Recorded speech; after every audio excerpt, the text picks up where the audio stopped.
ईश्वर की शरण में पहुंचने का माध्यम आपकी आस्था, आपका विश्वास और आपकी श्रद्धा और आपकी प्रार्थना और संकल्प, यही है। आप अपने प्रार्थना और संकल्प से ही अच्छे होते हो, क्योंकि आप प्रयास करते हो, क्योंकि आप प्रयास करते हो।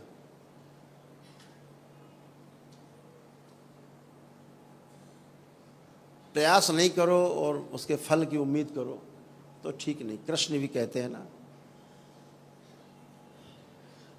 कर्म पे ध्यान देना, कर्मण्येवाधिकारस्ते मा फलेषु कदाचन। सारा ध्यान कर्म के ऊपर होना चाहिए। फल तो मिलना ही है, प्रयास में फल भी वैसे ही, फल भी वैसे ही, फल भी वैसे ही मिलेगा।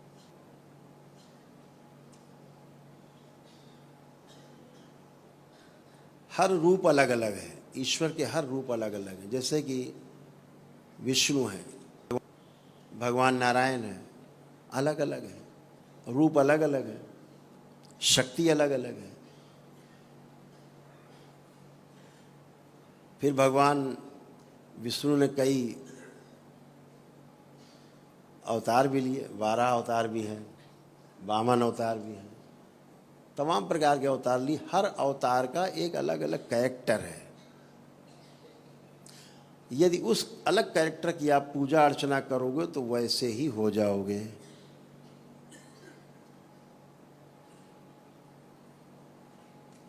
बिल्कुल वैसे ही हो जाओगे। हमारे यहाँ कुछ लोगों ने परंपराओं को बिगाड़ने का बहुत काम किया है। जैसे वो थे अपने घर में, कूद पड़े धर्म के क्षेत्र में, उन्होंने धर्म के क्षेत्र को भी वैसे ही बिगाड़ दिया जैसे कि वो खुद बिगड़े हुए थे।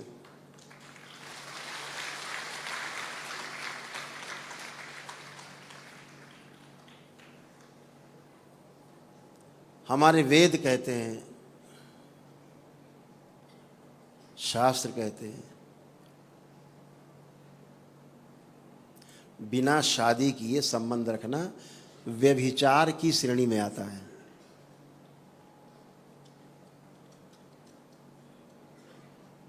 हमारे वेद, हमारे शास्त्र बिना विवाह किए पत्नी जैसे संबंध बना के रखने को व्यभिचार की श्रेणी में रखते हैं।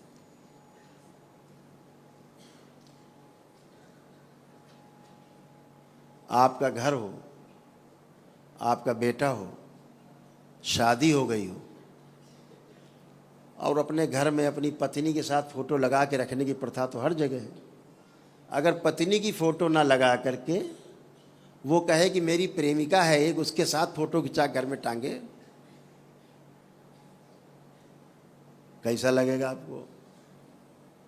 आपके पति देव आपकी फोटो के बजाय किसी अन्य महिला की फोटो लगा के घर में टांगे और फिर सबसे कहें पूजा करो इनकी। कितने तैयार हैं महिलाएं? हाथ उठाएं। नहीं तैयार? कोई नहीं?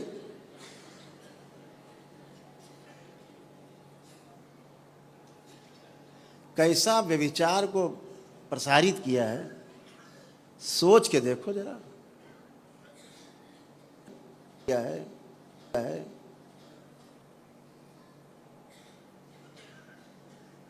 जिसको ऋषि मुनियों ने नकार दिया, स्वयं योगी सम्राट ने नकार दिया, उसको आप लगा करके कहते हो कि धर्म पत्नी की फोटो लगाओ ना साथ में।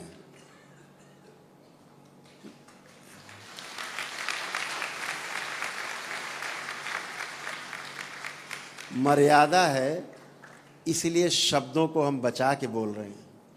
बोलने का मन तो बहुत करता है।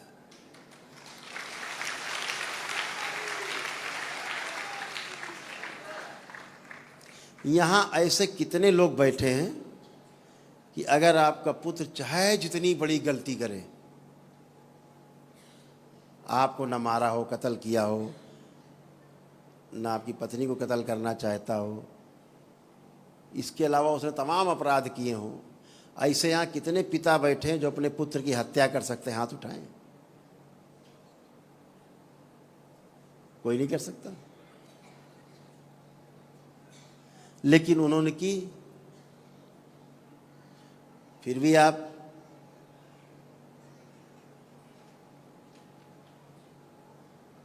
बंद है।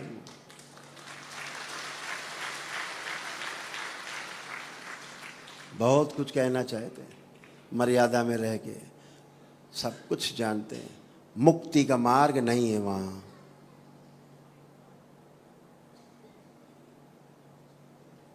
वो ठीक कहते हैं, वो भगवान है।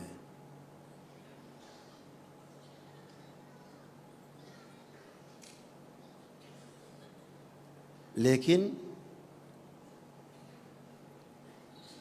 कर्म भोग काटने की शक्ति केवल और केवल और केवल शिव के पास है, केवल शिव के पास।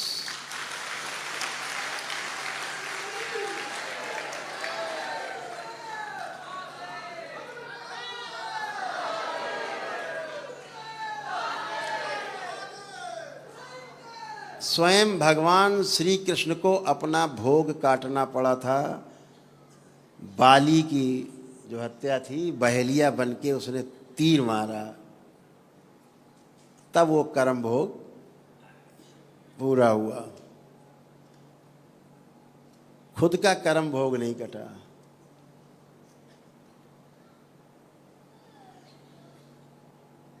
उसको पूरी मर्यादा में दिखाया गया, बड़ी ईमानदारी से दिखाया हमारे महापुरुषों ने।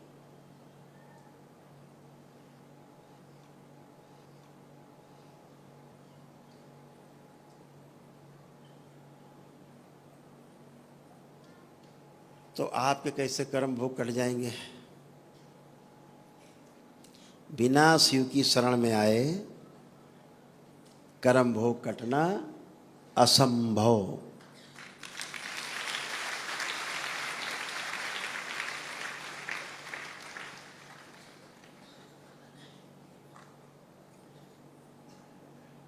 भगवान श्री कृष्ण का वो स्वरूप जिसकी हम सभी लोग आराधना करते हैं, मैं स्वयं आराधना करता हूं, वो विराट स्वरूप कौरव पांडवों के युद्ध के पहले, महाभारत के युद्ध के पहले जो भगवान श्री कृष्ण ने जो उपदेश दिया है गीता का, श्रीमद् भागवत गीता कही जाती है। श्रीमद् भागवत गीता का क्या अर्थ है? गीता का अर्थ है, श्रीमद् भागवत गीता का अर्थ है प्रभु के द्वारा गाया गया गीत। वह गीत जो प्रभु के मुंह से गाया गया उसे गीता कहते हैं। उस स्वरूप का दर्शन करिए और शरणागत होइए उनके, खूब दंडवत करिए, खूब प्रार्थना, खूब पूजा, खूब आराधना। वो स्वरूप है उनका पूजा के योग्य, आराधना के योग्य। पूजा का अर्थ होता है हम तुम्हारे जैसा बनना चाहते हैं प्रभु, इसलिए हम तुम्हारी पूजा करते हैं।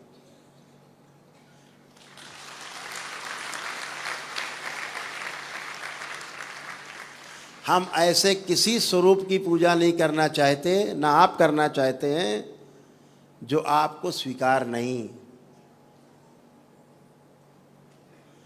आपको जो स्वीकार नहीं है उसकी पूजा आप कभी भी नहीं करना चाहोगे। तो हमेशा उस रूप की पूजा करो जो आपको स्वीकार हो।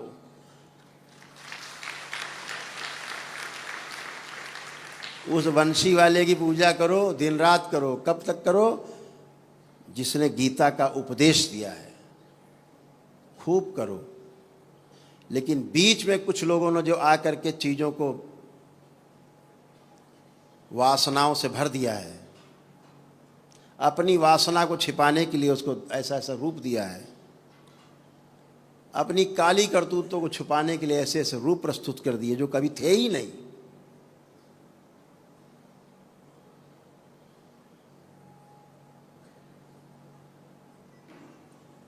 तो हमेशा आराधना उसी की करनी है जो हमें स्वरूप स्वीकार हो। जैसे माँ का स्वरूप है पालने वाला, स्वरूप में है, अपने रूप में है, अपने रूप में है, स्वीकार। जैसे हमें बच्चे पढ़ने जाते हैं तो जब बच्चे पढ़ने जाते हैं तो माँ महाकाली की पूजा नहीं करते, वहाँ दुर्गा जी की पूजा वहाँ नहीं करते, वहाँ श्री दस महाविद्या की पूजा नहीं करते, वहाँ माँ सरस्वती की पूजा करते हैं।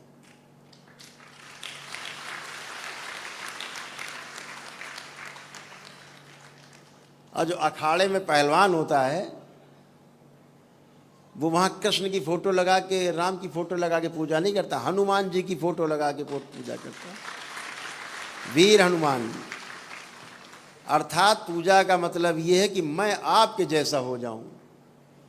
भगवान राम की पूजा इसलिए करते हैं सीता की परिवार के साथ, राम परिवार के साथ, कि ऐसा ही मेरा सुंदर परिवार हो जिसमें राम लक्ष्मण भरत शत्रुघ्न हो, और हनुमान जी जैसा सेवक हो, इसलिए वो राम दरबार है। ये घर में पूजा के योग्य है, जो राम दरबार है ये पूजा के योग्य है, क्योंकि यहाँ बैठे सभी लोग ऐसे ही अपने परिवार को चाहते हैं जैसे राम दरबार है।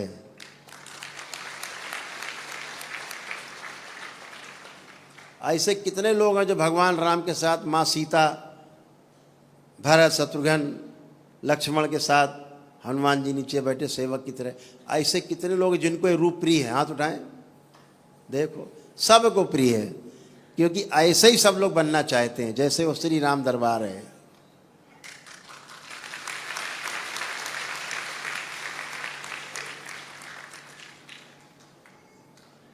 तो इसलिए उसी पूजा गुणों की होती है,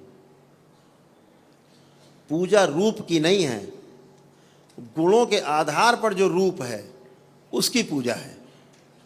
हम गुणों के आधार पर कोई चित्र बना देते हैं किसी का, ऐसे गुण इसके अंदर तो ऐसा चित्र, दैत्य है तो सींगेंगे निकाल देते हैं, उसकी दांत बड़े बड़े लंबे लंबे कर देते हैं, दैत्य दिखाते हैं। देवता दिखाते चमकता हुआ एकदम फर्स्ट क्लास चिकना, मुकुट उकुट लगा के, तो ऐसा दिखा देते हैं। तो गुण के आधार पर हम पूजा करते हैं। तमाम श्रापित देवी देवता हैं, हम उनके लोग पूजा नहीं करते। जो करते हैं वो बलि देते हैं, फिर वो नरक में जाते हैं, क्योंकि श्रापित देवी देवता जो है बलि लेते हैं, दैत्य बलि लेते हैं, जो उनके साथ दैत्य जुड़े हैं। माँ कभी भी बलि स्वीकार नहीं करती, वो सबकी माँ है, वो सबकी माँ है। इसीलिए माँ को एक क्षण नहीं लगता, देवताओं, देवी देवताओं को भी एक में माँ को एक सेकंड नहीं लगता। जो श्रापित देवी देवता आपको तंग करते हैं, उन्हें माँ बलि देने में एक सेकंड नहीं लगाती आपको बचाने के लिए।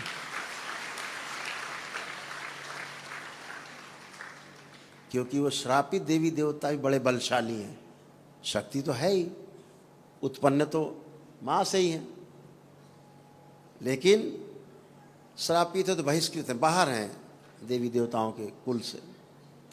तो हमेशा अपने देवी देवताओं की पूजा करें, ईश्वर की आराधना करें, श्री कृष्ण के उस स्वरूप की उपासना पूजा करें जो विराट स्वरूप है भगवान श्री कृष्ण का, जो उन्होंने अर्जुन को दर्शन दिया, अर्जुन को दिखाया, तब अर्जुन का मोह नष्ट हुआ, अज्ञानता नष्ट हुई। उस स्वरूप का दर्शन करें। वो है भगवान श्री कृष्ण, वो है योगी सम्राट, उनकी आराधना पूजा करें, रूप की पूजा करें। अगर आपको उपासना पद्धति में जाना है तो बिल्कुल उस पर जाएं, लेकिन मुक्ति के लिए शिव के अलावा कोई दूसरा रास्ता नहीं।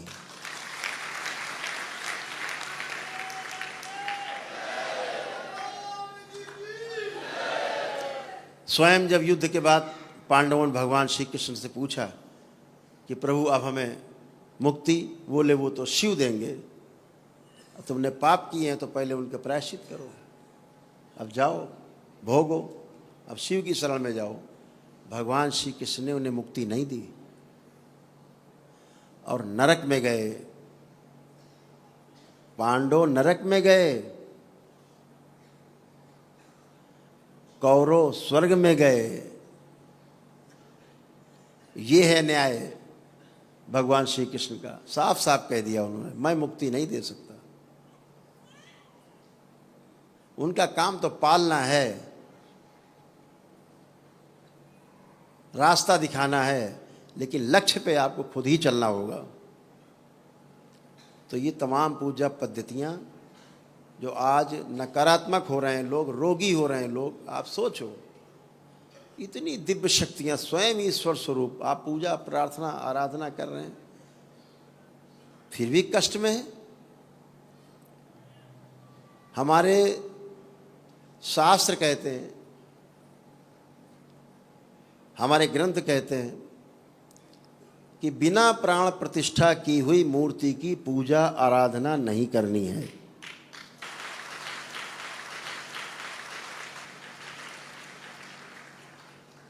हमारे शंकराचार्य जी कहते हैं ईश्वर कृपा से हम लोगों के सौभाग्य से हमारे बीच में अभी हैं वो धरती पर। वो स्वयं कहते हैं कि बिना प्राण प्रतिष्ठा की हुई मूर्ति की पूजा का अर्थ है आप भूत प्रेत पिशाच दैत्य दानव सबकी पूजा कर रहे हैं और फिर वो तुमको नोच नोच के खाएंगे।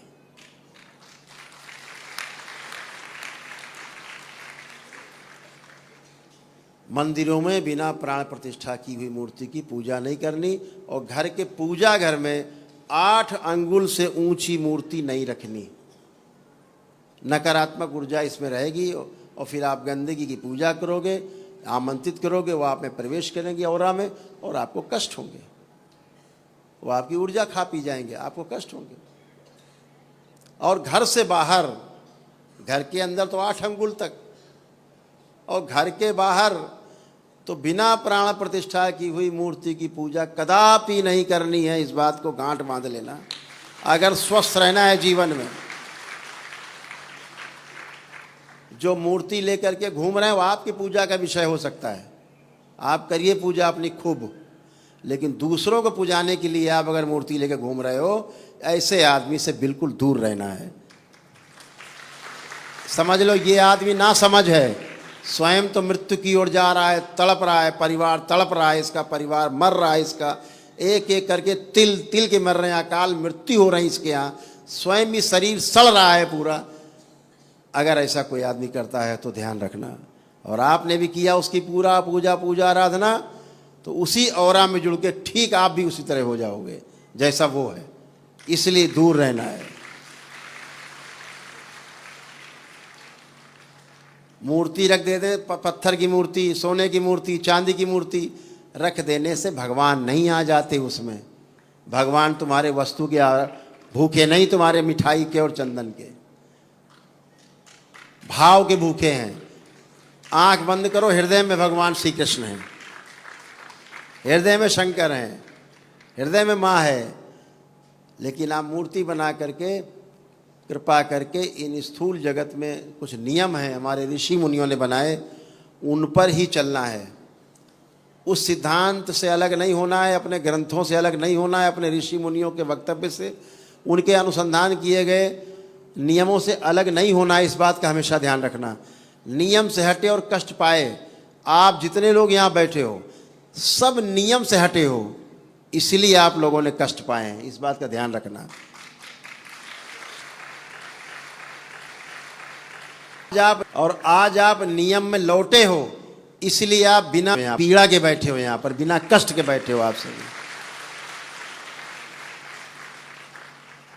तो नियम है, नियम को मान लेने से, उसको जान लेने से, अपनाने से सुख है, नकार देने से नियम को फिर दुख है। तो हर चीज़ नियम पूर्वक करने से हमेशा सुख रहेगा।